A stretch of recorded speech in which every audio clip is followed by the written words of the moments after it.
Bismillahirrahmanirrahim. Allahumma salli ala Muhammad wa ala ali Muhammad. Kembali bersama Abang Ami dan buku Muhammad Ismail.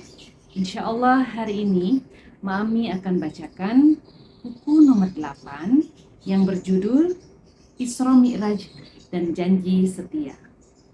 Apa yang terjadi setelah peristiwa Taif dan kembalinya Nabi Muhammad ke kota Mekah, kita akan simak hari ini, insya Allah. Sepulang dari Taif, saat musim haji pada tahun ke-10 kenabian, orang-orang Arab mulai berdatangan ke Mekah untuk menunaikan ibadah haji.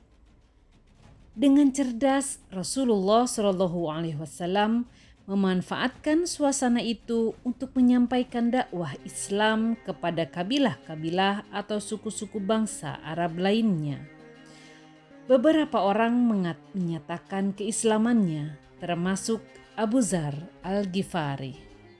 Di tengah perkembangan dakwah ini, terjadilah peristiwa Isra Mi'raj. Pada suatu malam, Allah Subhanahu wa Ta'ala menunjukkan kekuasaannya dengan membawa Rasulullah SAW dari Masjidil Haram di Makkah ke Baitul Maqdis di Palestina sambil ditemani malaikat Jibril. Lalu beliau lanjut naik hingga ke langit ke-7, kemudian naik lagi ke Sidratul Muntaha dan Baitul Ma'mur. Terakhir, beliau naik lagi untuk bertemu Allah Subhanahu wa Ta'ala. Tebaklah bagaimana sikap kaum musyrik ketika Rasulullah bercerita tentang Isra Mi'raj esok harinya? Ya, mereka mencibir, mengolok-olok, dan tidak percaya.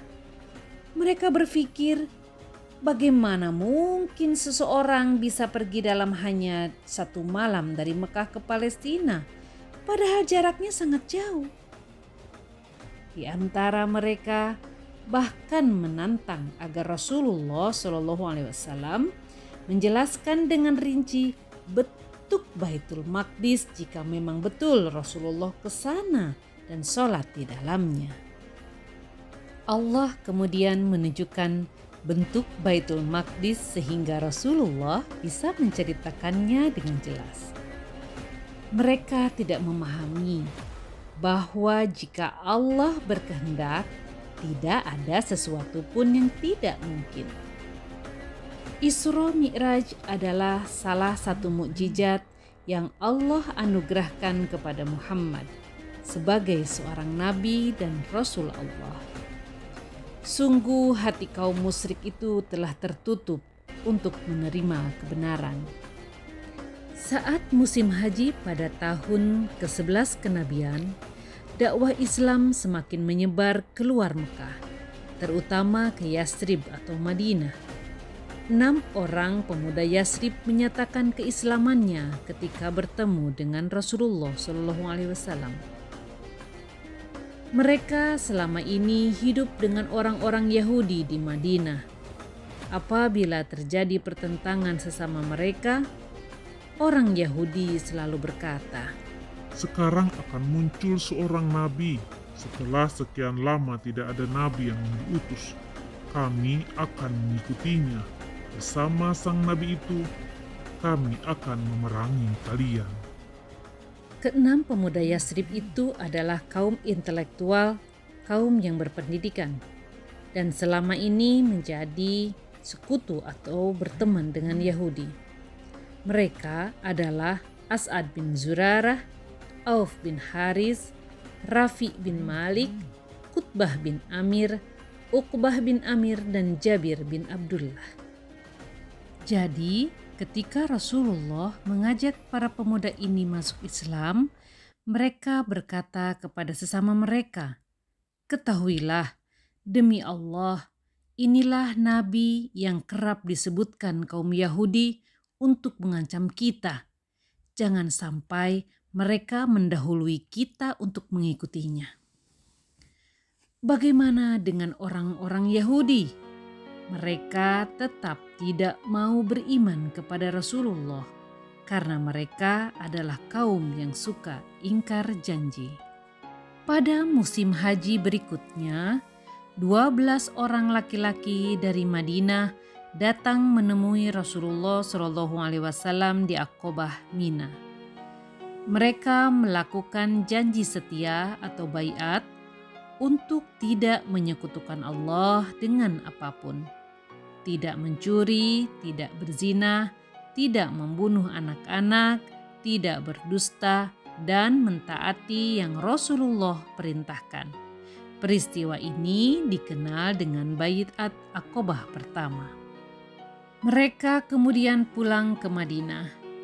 Rasulullah meminta Mus'ab bin Umair pergi ke Madinah untuk melanjutkan pengajaran Islam di sana, sehingga tidak ada satu rumah pun di Madinah yang tidak mendengar ayat-ayat Allah. Mus'ab pun mendapat gelar Ar-Muqri al-Madinah, pembaca Al-Quran bagi Madinah.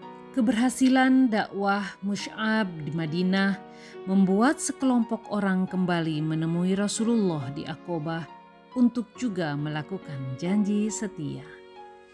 Mereka terdiri dari 70 orang laki-laki dan 2 orang perempuan. Peristiwa ini dikenal dengan istilah Baiat Aqobah kedua. Jarak antara Baiat Aqobah pertama dan kedua adalah 2 tahun, yaitu pada tahun ke-11 dan ke-13 kenabian pada waktu musim haji. Artinya, dalam 2 tahun, dakwah Mus'ab berhasil mengislamkan penduduk Madinah.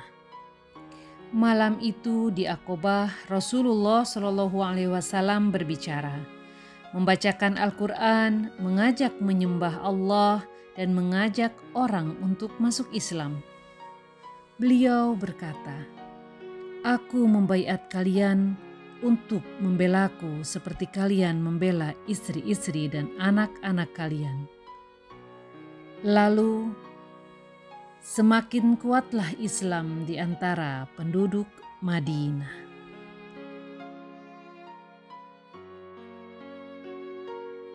Alhamdulillah, selesai sudah buku ke-8 Muhammad Ismahiro. Insya Allah kita lanjutkan besok hari dengan buku ke-9. Assalamualaikum warahmatullahi wabarakatuh.